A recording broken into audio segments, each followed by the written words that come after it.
think, okay, the first time I drank it, I thought it tasted a bit like piss, but now it's a lot sweeter than piss.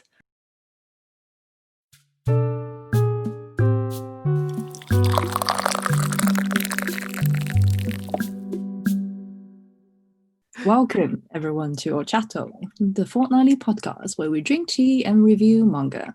I am Suellen. I am Jade. And I'm Oliver.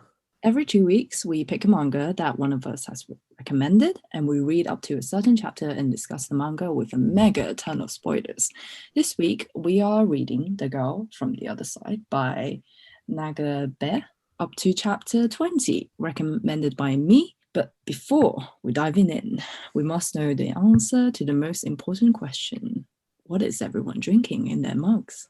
Well, as it's currently Halloween today, I've got a very spooky chamomile tea.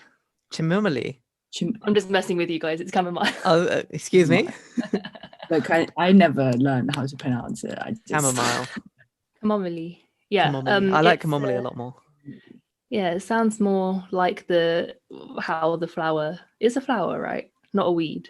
Okay, we've now gone beyond the depths of my tea knowledge. How much you hate chamomile. I think, okay, the first time I drank it, I thought it tasted a bit like piss, but now it's a lot sweeter than piss. Not that I've ever drank piss, but like this is what I imagine piss might taste Jade, there's like. no way of digging yourself out of this hole. I've heard things. Have you? Okay. Yeah. I have nothing to say to you. For my part, I've actually mixed it up for once. I've got Pucker Nighttime, which is it's pretty nice. I'm one sip in, so I mean, it smells interesting. Definitely, it's like lavender, oat flower, and lime flower. I don't know why the smell just. It's not that it smells disgusting, but I just don't like it that much. It's a bit weird to me. It is a bit weird. It's not the kind of scent you'd expect necessarily from a herbal tea. I don't know. Do you think that it's better if you put sweetener or sugar in it? Oh, I don't know why it's weird to me to add sugar without milk. I don't know. It's just my personal habit, I guess. I think I agree. I used to have sugar with tea, like black tea, like your regular English breakfast, whatever, with sugar, and then stopped years ago, partly because I was having a lot of sugar. And then the thought of sugar in a herbal tea, I don't know. Because I guess the only time I've ever had sugar with tea was with Lady Grey. Ah, yeah, that's like bergamot and lemon. Yeah, that was actually super nice. Like I had to put a moderate amount of sugar in, but I think I'm the same as you. I stopped drinking tea with sugar ages ago because my dentist was getting very concerned about the amount of fillings that I was having to have. So no sugar now. What are you drinking, Suellen? I am fasting, so I get a pass. That is, yeah, I will allow this. Yes, amazing. Cool. All right. So we are reading The Girl from the Other Side. It is originally published in 2015, serialized in Comic Garden. It's almost like fantasy and supernatural manga. What is it about, you may ask? It's about this world where there is a terrible curse that anyone who's infected with the curse, if you touch them, you'll become just like them.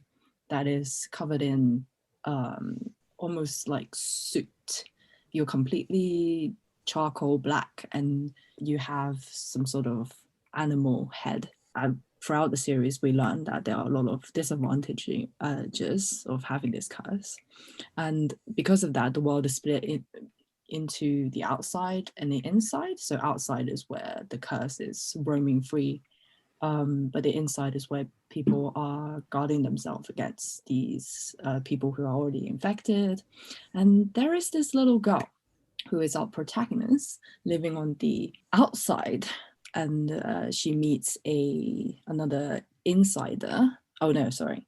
She meets another outsider, and they sort of had this father and daughter-esque relationship, and throughout the manga we follow the story of these two, and we get drip feed information of their past and how they came to live together.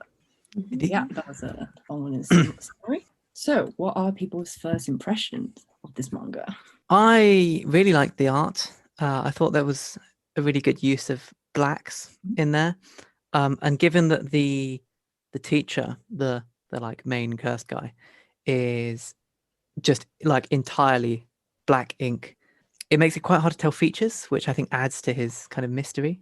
The concept, I mean, I've definitely seen before, as I imagine many have, but that doesn't make it any less effective or good. I liked it, and the mystery really hooked me. What mystery? What's going on? Why are we here? What's the curse? Why is there a girl? And so on. Yeah, I'm the same as you. The art is absolutely beautiful, and Shiva, Yep. Shiva, the little girl, is so cute. Oh my god, I want to go to one of her tea parties so badly. And I liked the juxtaposition between the teacher and Shiva, like not only the age, the the different types of people that they are, like inside versus outside, but the way they're drawn as well, their personalities, their characters were very it really fitted in this world and in this manga, I thought. Yeah, I guess for me, the art, like you said, the contrast works really well, where you have this little girl who's dressed in all white and has, well, I believe, white/grey hair.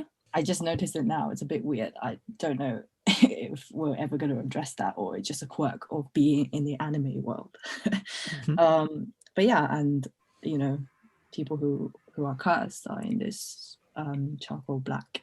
But I think one thing is, if we're talking about art already, is that sometimes it can be quite hard to tell what's going on, just occasionally, when the surroundings is all dark. Sometimes it can be quite hard to see. It does take a lot of focus for me anyway. Like, you can't tell straight away what's happening if you look at some of the panels, but I guess it kind of adds to it, because you're maybe you're in the dark, or you're in a forest. Is supposed to be sort of confusing because the forest is vast and it's easy to get lost in it. That's like one way to interpret it.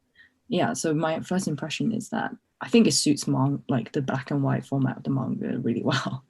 I think it makes it really immersive, and it would be beautiful if it's in color, but I feel like the black and whiteness of it, the monochromeness of it, really adds to it.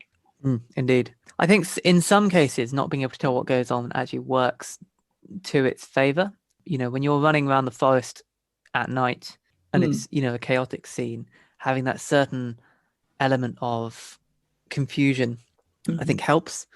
Did you find you also struggled in the calmer sequences to tell what was going on? No, I think when they're in daylight, or when they're in villages, it's a lot easier. But it's just when it's completely in the dark, because some of the characters are in all black. Just sometimes it takes a little bit of like figuring it out. I guess I'm just dumb. No, I felt the same as you actually. I think, do you remember that fight scene in Shiva's bedroom? Like, that was one moment where I got a bit confused, like, whose hand is this? What are they doing? And I think another moment that I got a tiny bit confused on was when teacher went down into the lake, and I think that was when he heard mother's voice for the first time. I think I was a bit confused about what setting is this, how is he still breathing, is he is this a completely different world? But I agree that some bits, for example in the forest, it kind of does work to the advantage. You kind of you're looking for Shiva, everything's just a blur, pitch black in some places, but I think in some bits it was a bit confusing to tell, but beautiful nonetheless. Yeah, it doesn't take anything from it.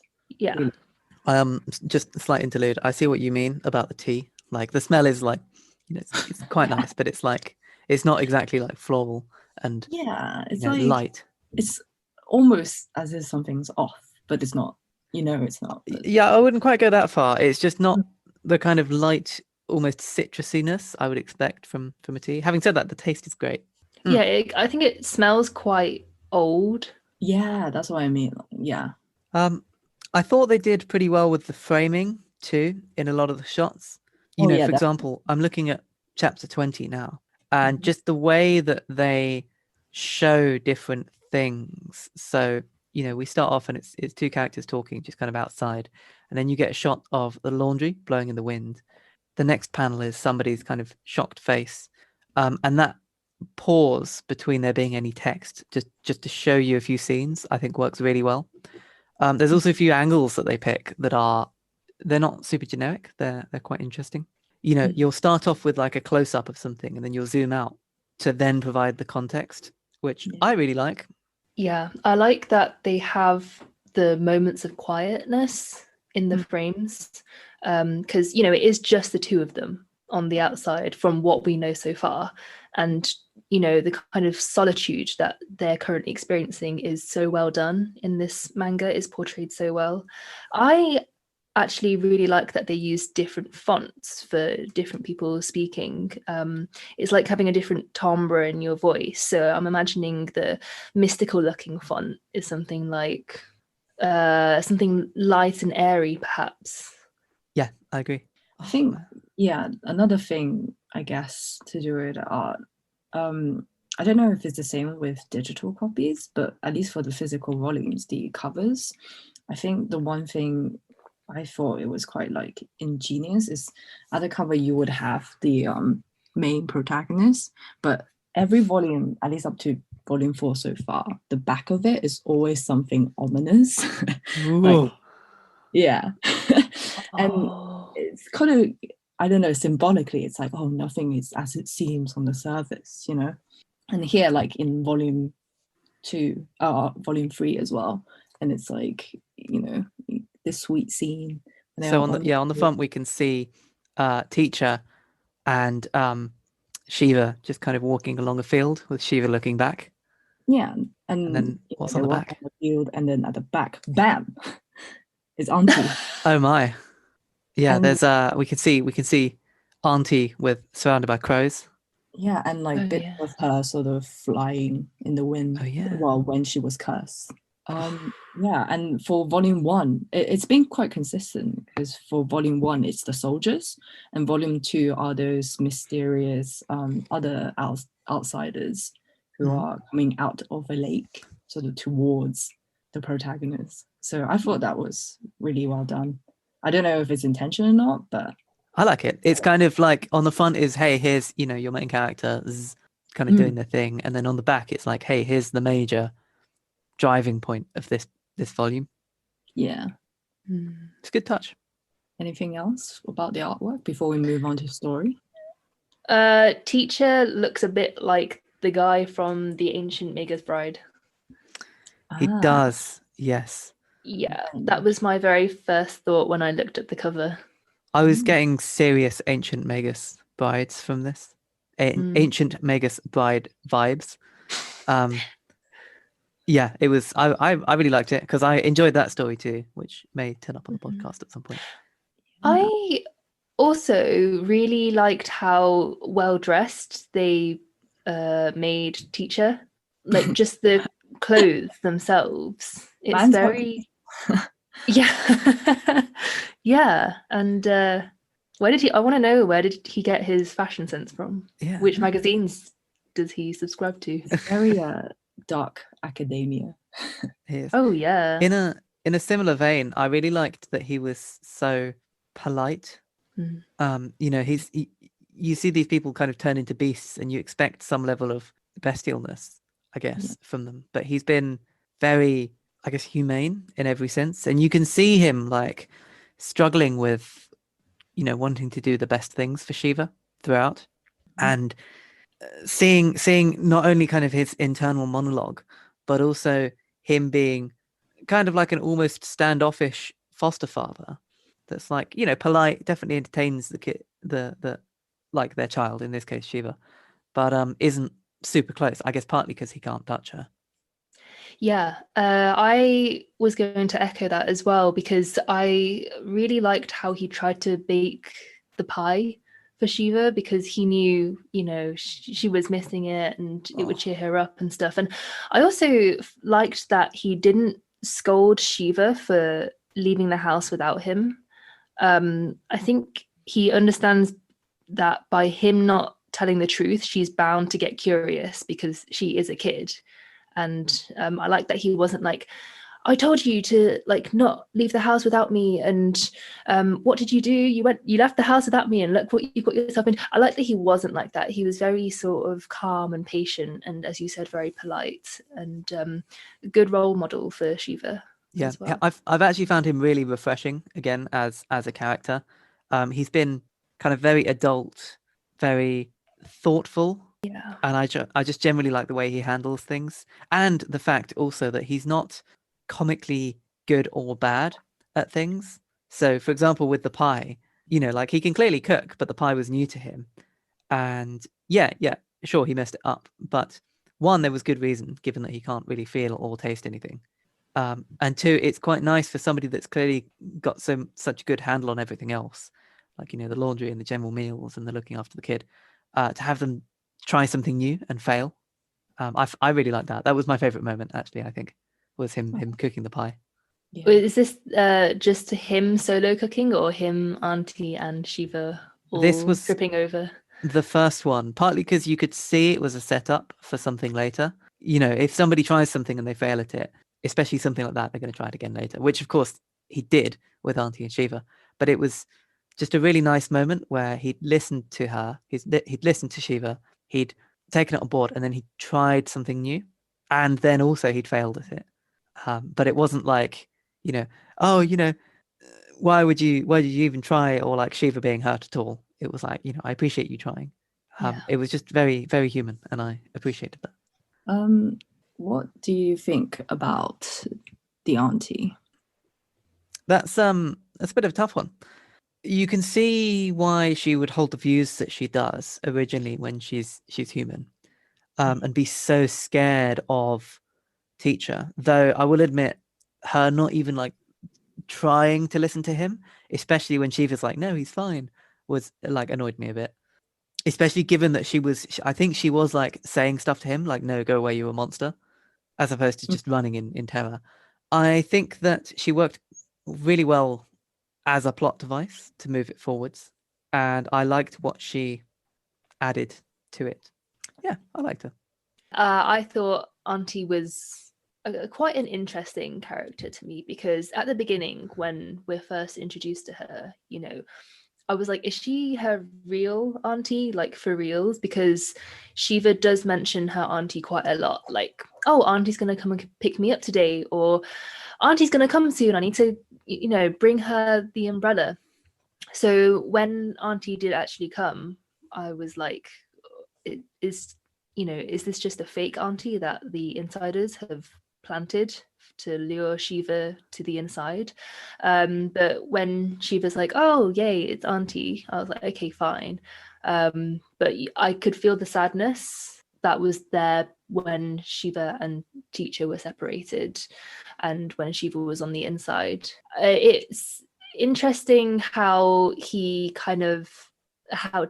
kind of let Auntie stay with them for a bit after he realized how important Auntie was to Shiva.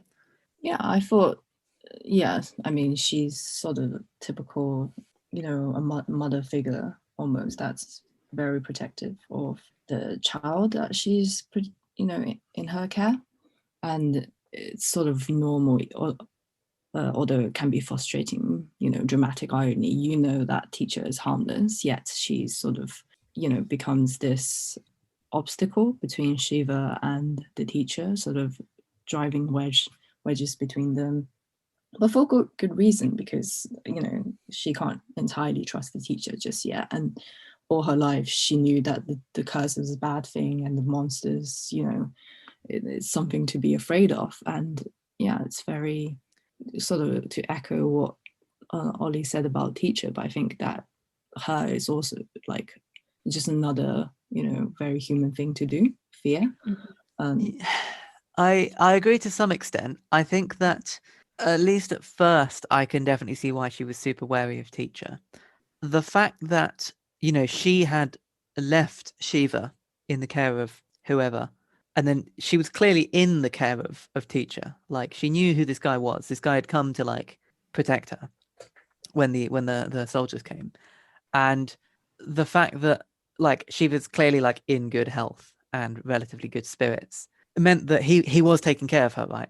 And so for her, for the aunt to then, like, get turned into a demon, be like, oh, I'm a demon now, and then still be like, I don't trust you. I was like, really? Clearly, like, they've got a house going, they've got a good thing going. Shiva's happy and comfortable, if a little lonely. Like, why would you still be so sketchy? And it was nice when they had that moment where Teacher was like, are they leaving? Have they just abandoned me? And then actually they hadn't, which was a nice kind of wrap back to that. But or wrap up to it. But I thought that basically as soon as Auntie became demon, she should have been like, actually, yeah, okay, this sucks, but like I can see that the guy is actually maybe used to be a human and should have trusted him more, I think. I mean, in terms of the curse, I think people know already that when you have the curse, these dark creatures were people. So I think she's fully aware that he's human before anyway. But I think I sort of understand, from both sides, being frustrated that she's sort of obviously overly cautious and discriminating against these creatures, for no reason, instead of seeing them as the victims of the curse. But I guess it's just, I think she sort of flipped out definitely when she realized that Shiva was cursed, was touched by a monster. But I guess she sort of let her emotions sort of, or her assumptions sort of took hold of her and be like, oh, it must have been the teacher, because who else would it be? But yeah, I think it just shows that sometimes people, when you're too emotional, you make sort of rash, jump to conclusions, which is also a very human thing we do. Because if you think about it, if the manga was in the auntie's point of view, I mean, you don't see Teacher at the beginning, it's like you don't know them for a very long time, so the tone quickly changes. If this manga was based on her perspective, you don't know if you could trust him or not. Yeah, but true. I'm glad she did at the end and didn't run away with Shiva, because I would have been very frustrating. Yeah, it would have been indeed. Sad. Speaking of humans, what did you think of the motivations of the normal humans? I don't know, because I think the one thing about this series that I liked is that they drip feed information. They don't sort of start with like once upon a time, I mean, not that anything is wrong with it, but I just prefer when I'm being thrown into the deep end and just not being spoon fed the plot information, but having it teased. Yeah. And so I just completely sort of confused. I don't have the brain power to sort of predict what's happening, what's going to happen, but I just very much sort of engrossed in the story and let it take me wherever it may go. Yeah, I think following on from a point that Suellen made earlier about the humanness of people in this manga, it's like when you look at the humanness of the actual humans, like the soldiers who were trying to chase Shiva down in the forest, but one soldier was like, wait, like, she's just a little girl. But then the other, I guess the higher soldier, the higher up, was like, well, we were ordered to just kill her, or rather take her back. I can't remember what it was, but like, it's just that the differing views that humans would have in real life is also portrayed in the manga, which was really nice to see.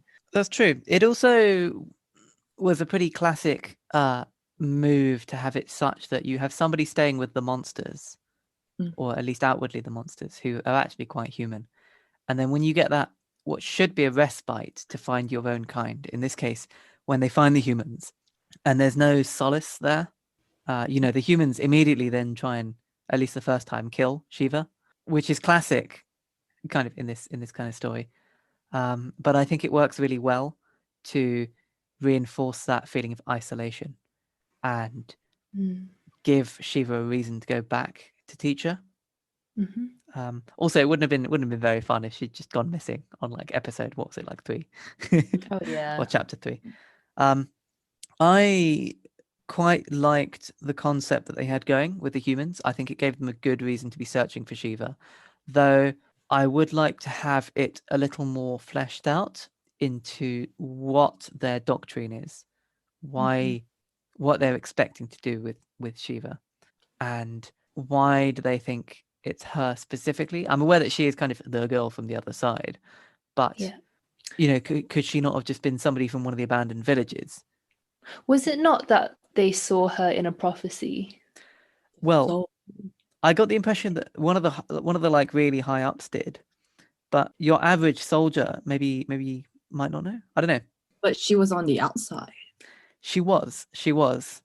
But there were these villages abandoned apparently recently enough that there were still like fresh bread rolls going around. So it could totally have been somebody that just hid, in my opinion, and like managed to survive out there for a couple of weeks. Maybe. But I guess they just really wanted to capture because it's like their only hope. Well, quote unquote, only hope. Indeed. Speaking of the motivations in general, I'm really interested to see where the plot's going to go from here. Because, we've had your nice mystery start where you have no idea what's going on. There's a monster and a little girl, and you can see they've got quite a good rapport. And then you have your humans come in as your kind of motivator, mix things up, actually separate the two for a while. Auntie comes in, who I can't not think of as Gran for some reason. And then suddenly we find out that in theory, at the end of chapter 20, she's dead. Or at least, they've got her, what was it, head and feet or something. And, there's a lot of different ways it can go from here. I'm interested to see what they do with Shiva and what Teacher decides to do and how the curse plays a role in that. What did you think about the slowly unfolding mystery over the course of those 20 chapters? I think it's actually got an all right pace to it. I think because in a way, the way I see this manga is we're seeing it from Shiva's point of view. Like even Teacher and Auntie are called Teacher and Auntie, not by their actual names. And I guess from Shiva's point of view, she knows nothing. And so like any bit of information is so crucial. So I really like the pace of, the drip feeding. Yeah. I guess it works as well if it's in Teacher's point of view. I think that is his from his viewpoint as well, because he is too ignorant of what's happening as displayed by these other creatures from the woods asking him, "Oh, don't you know about the curse?" Yeah. Oh, okay. And how he basically also has amnesia, which is what the Auntie was displaying sort of heartbreakingly near the end of Volume 4, forgetting who Shiva was. Same here, I think the pace works really well for a mystery like this, and it also adds to the sort of, I want to say creepy, but it's not quite. It's more like dark or melancholy. Melancholy would be the word I'd pick. Yeah.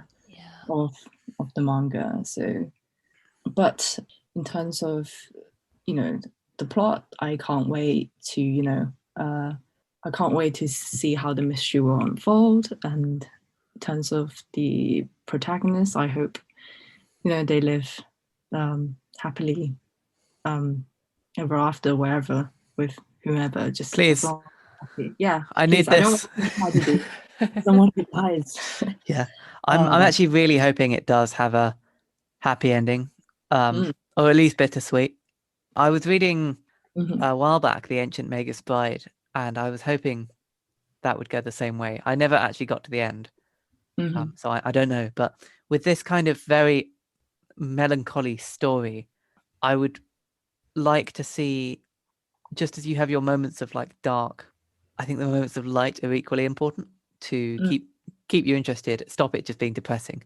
And then given that you have these kind of particularly dark moments that work so well because the whole story is like that, I think it makes the happy endings that much more sweet as opposed to just a matter of course. Because, you know, when you're reading like a children's book about, you know, a monster and a child, like something definitely aimed at children, it's almost always got a happy ending. Similarly, when you read a story that's generally quite happy, it's going to have a happy ending too. You know, you take like any shonen or whatever, and it's probably going to something like this. I don't know, and I think that makes it a lot more interesting. Yeah. But it also makes me really want that sweet ending. Yeah. So the mangaka has a one shot. Well, not really, not quite, but like a collection of short stories, by him, that are sort of similar themes where there are sort of human, how they coexist with creatures, beasts who can speak human language or have human-esque features. So it's called Love on the Other Side. So the theme of it's like love, you know, of any kind, but kind of problematically, one of the stories is about this wolf man raising up this child, a human child, and teaching this girl sort of human, how to be a human, but all she wants to do is mimic the wolfness of him. But the ending of it's a short story, but and it's related to this, is that they end up married. Yeah, that's a little weird. You know, it's a bit like child grooming, but I don't know how. But because this manga is also an adult and a child and have this father-daughter relationship, I'm a bit worried that this is the path that they're going down. Yeah, I would hope not to bring the series for people. No, it's a good prediction. Yeah, I would hope not. I agree on the kind of the grooming front, and it's enough of a dynamic change that it goes from, you know, I as an adult would of course relate more to Teacher, as I imagine many people reading this would, and I would want to see Shiva kind of, you know, grow up and attain happiness and independence and agency. Yeah. And I think that should be, if you're going down the happy path, the conclusion of that kind of story, or, you know, something a bit different. I think that turning it into like a romance between the two is, I don't know, I find it a bit weird, to be honest. No, it's you're blurring the line of parenthood and a partner, like a romantic partner, right? Which should not be blurred. Yeah, because it's a one thing if you have an age gap and you met sort of separately, right? And another when you're raising someone and they become your significant other. Yeah, agree. And not. It's funny that you drew parallels with the ancient Magus Bride, because that sort of has that vibe a little bit. It does, yeah. Tiny bit, yeah. Because she's just also a bit 15, 16, and he's like much older, and I don't know, but yeah. I agree, but in the ancient Magus Bride, she has at least some amount more agency. I agree, it's still got the same issue, but she is like, what was it, 15, 16, as opposed to like what, 7? I thought she was 3. Nah, mate. Same. She looks like 5. Of course she does. It's a manga. She was 5, just born. He gave birth to her. Ollie. No, 5 I would believe. 3 I would not. She's just so tiny. She is. Yeah, she's adorable. Snap. Yeah, So cute. it's the moment when he's like the teacher who's like, what is this feeling I'm feeling in my heart? Yeah. I hope it's just, you know, pure love rather than, you know, oh my god. Yeah. I reckon that's related partly to why he's A, lasting so long, and B, not losing all his memories. So I think there's a relation to maybe good feelings and Yeah. bad feelings. So Ooh.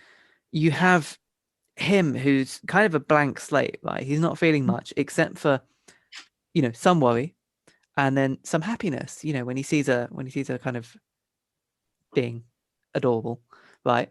Whereas you have Auntie, who's, sure, she's full of love, but that must have been quite a blow to her, turning into the monster, and everything. And I reckon that her like additional feelings of like maybe even hatred at some point. Yeah. Sorry, yeah, hatred and jealousy maybe, because he's the one that got to kind of raise her for a bit and watch her grow. Yeah, and I think that those negative feelings might have a link to the curse. Ooh. Was it all negative though? I thought he felt it when No. Shiva was doing nice things. Yeah, that's my point. The fact that he's feeling the good feelings, and the fact that he's kind of with her, and she's basically a source of happiness, because who isn't at that age? Although maybe stress too, but and the fact that he's got that means that he's less susceptible to the curse. Whereas somebody that gets like abandoned by their family and everything would basically lose their memories a lot more quickly. And I reckon that's kind of what happened with the aunt, where she had a lot fewer positive feelings. Yeah, so sort of succumb to the curse if you. Yeah, kind of, because I was actually surprised that she wasn't like too happy. No, so when she got cursed, I was half expecting her to be like, I love you, but how could you do this to Shiva? Why would you lie about this? And not because she's an adult, like, she'll deal with it and, be adult about it, but equally still harbor those feelings of like, you've doomed me. Yeah. I was surprised that didn't actually seem to happen, at least up to where we are. So yeah, I'm interested to see if there is that link. That's my plot prediction. Maybe the pain that he's feeling is actually this curse, being disintegrated in his heart, because I feel love, and it's like a little piece of him sort of turn back to normal. That'd be nice. I hope so. Yeah, it's just it really draws you in, this series, right? It does. I agree. I got totally sucked in. For once, I didn't start reading it the day before we're meant to do it. So I got to actually read a little bit further. Nice. But not significantly further. Mm. So I'm looking forward to reading more. Yeah. Same. Do we have any final thoughts about the manga? None here. Only exclusive. None here. Exclusive at OCHATO. Well, in that case, we have a special section coming up. Well, we put a character from the previous manga we've read into the world of the current manga we're reading, which is The Girl from the Other Side. And the previous manga we've read is Nana. Dude, I feel like Nana Komatsu would just find Shiva to be like the most adorable thing in the world. I agree. I can see Shiva. Yeah. Oh man, and I can see Nana Osaki teaching Shiva how to sing or something, or like, giving singing lessons to Teacher and Shiva. How would they interact with our main characters? Oh, that's a good point, because would they be on the inside? That's the thing I'm thinking about. I would wonder, because there's not been many opportunities for proper interaction with humans at this point, especially for Teacher. So who do you think would get cursed? Pardon? Out of the two Nanas, who would be most likely cursed already? Oh, that's a tough one. I reckon, is it Komatsu, the bubbly one? Yeah, I want to say Nana Komatsu. Yeah, I think she'd be a little too trusting of Shiva and be like, not be like, hey, this girl's come from the other side. Doesn't that seem strange? She'd be more like, it's a little girl. must Look at these protect. fluffy cheeks. Yeah, exactly. And then just immediately get cursed. Yeah. I think this is quite a tough one actually because of that lack of human interaction. Yeah. I hope we get more later, and then we could maybe do a better version. Man, do you know what? I can totally imagine Shiva and Teacher being in Nana's world in Tokyo, living the party life. All right. I could actually see the reverse isekai working quite well. With Shiva basically being like a little girl trying to live a normal like life, and then Teacher trying to, oh my god, what is the Make word? it Enable that. Mhm. Teacher trying to enable that while having to kind of hide from the public due to looking like he does. I could see it being a really heartwarming one. And then if they were to interact with the main character from Nana, I could see it going pretty well. I could see Teacher running Trap Nest's fan club. Right? Or maybe he'd be like one of the people that would come up onto the stage. Oh yeah, and crowd surf. Well, kind of same as if he was in yeah. costume, but actually he just looks like that. And the Trap Nest would be a really good excuse for him to just turn up and be all metal. Because he's like the most metal looking entity ever. I feel like with his demeanor, he'll be a good manager. Yes. Oh, he'd be so cool as a manager, don't you think? You have this awesome like metal band with Nana like singing. I don't think she was the singer for Trap Nest, was she? But for her band, like you have this awesome metal band, and then you have their like well-mannered but absolutely totally metal manager. Yes, with the cute little daughter. Okay, that works a lot better. Yeah. You know what? Henceforth will have reverse isekai. I think this will be the exception for the reverse isekai because of how difficult it was to put Nana into the girl from the other side. Yeah. What are people's final thoughts on this manga? I really liked it. I thought the mystery was nicely done with enough kind of feed of information and plot. The plot moved quickly enough, and we also got enough exposition at a good rate such that I stayed interested. It wasn't just mystery with no explanation, and equally it wasn't just mystery and then exposition with no kind of plot movement. I thought it was a really good balance. The art looked so good, and I'm really interested to see where it goes from here. Yeah, same here. And also art is absolutely amazing. You can tell that they put a lot of time and effort into making this and really creating the world.